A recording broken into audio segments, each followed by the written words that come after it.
Ne yaptım?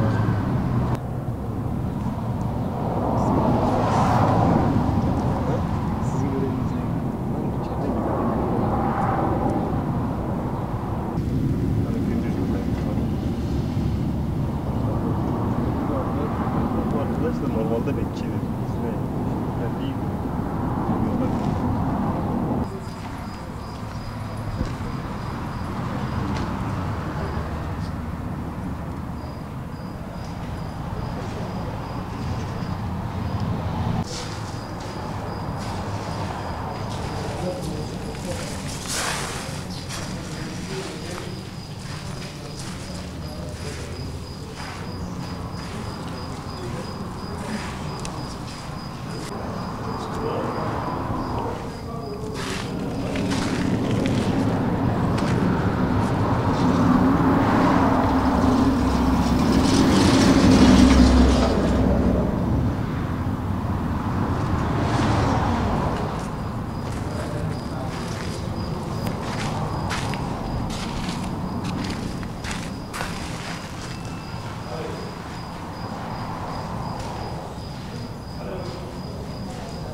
Ne de pazartesi dönüyoruz demiştiniz. Ben de sabah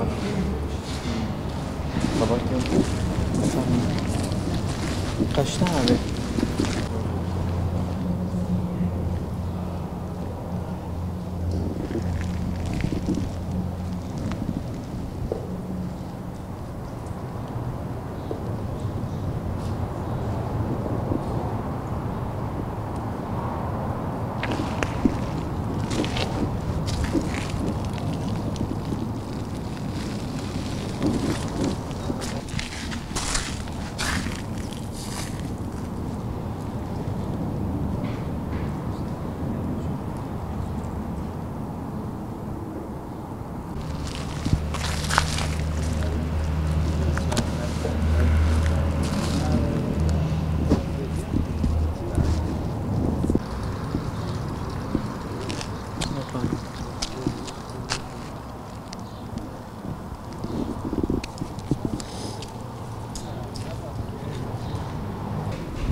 Şu anki fabrikamız kilitli parke taşı fabrikası. Bununla beraber bordür ve su oluğu üretiminde yapıyoruz. Yaklaşık olarak bir fiil olarak biz 5 yıldır burada üretim halindeyiz.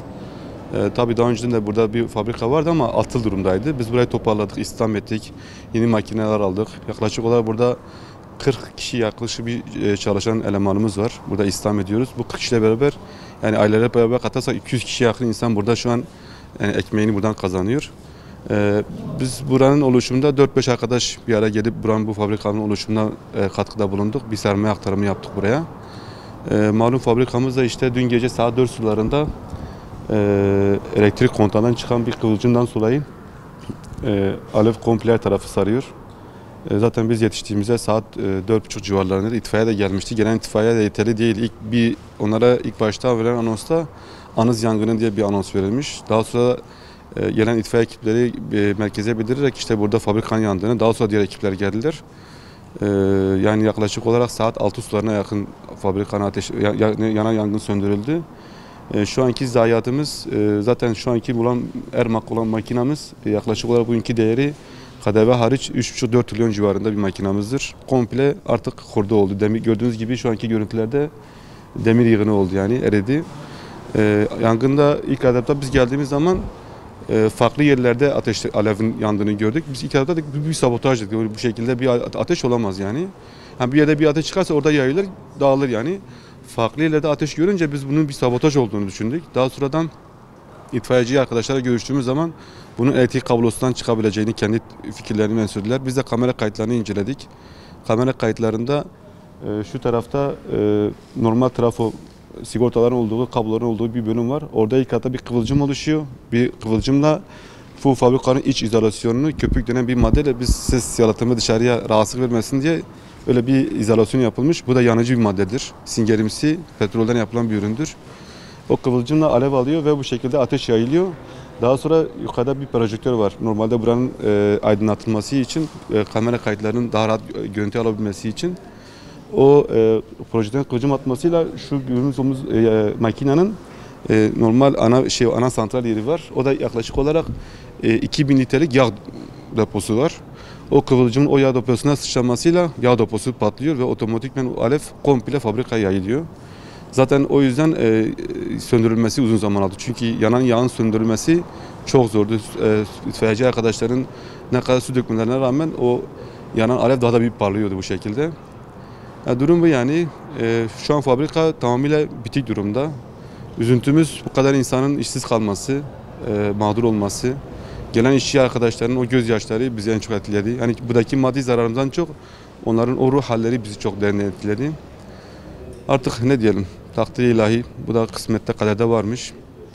Yani durum bu. Yani bölgemiz zaten malum yani işsizliğin olduğu bir bölge, insanların işsiz kaldığı bir bölge. Hani burada birkaç arkadaşın bir araya gerek bir İslam oluşturmaları, bu kadar insanın burada işsiz kalmaları o da üzücü bir nokta. Yani böyle bir durum geldi, üzüntülüyüz. Yani kaybımız da çok büyük. Artık ne diyelim. Malum şu an Türkiye'nin içinde bulunduğu şartlar ekonomik, geçen sene bu zaman süre içerisinde zaten ekonomi bir buhran içerisindeyiz. Zaten işletmeler kapanıyor. Devlet zaten işsizliğin olmaması için yatırımlar, teşviklerde bulunuyor.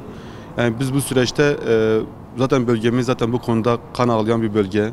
Bu konuda devletin özellikle bu konuda duyarlı olmalarını, en azından bu kadar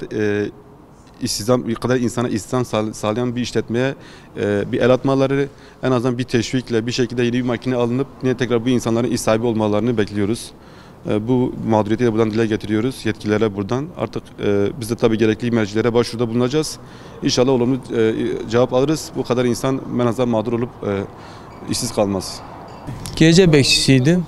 Böyle saat 4 gibi namaz kılmaya çalıştım. Aynı dedim namaz kılıyorum. Namaz birinci rekatımı kıldım. Hani sabah namazını kıldığım gibi baktım ki sanki başka bir ışık yansıt. Yani elektrikten başka bir ışık yansıtmaya başladı. Ondan sonra bir soluma baktığım gibi normal bir yangın burada var. Arka tarafında böyle normal bir yangın vardı. Yangından sonra telefona koştum. Telefona koştuğum gibi itfaiye aradım. Bir tane arkadaşımız vardı, kaymoncu arkadaşımız vardı. Onu da aradım. Dedim sen de bir ara. Aradığı gibi patronumuzu da haberdar ettik. Ondan sonra yani böyle 10-15 dakikanın 20 dakikanın içinde yani fabrikayı komple alev almaya başladı. O şekilde yani durum buradan buraya kadar ibarettir. İtfaiyenin gelmesi yarım saat içinde ya fabrika komple zaten alev almaya başlamıştı abiciğim.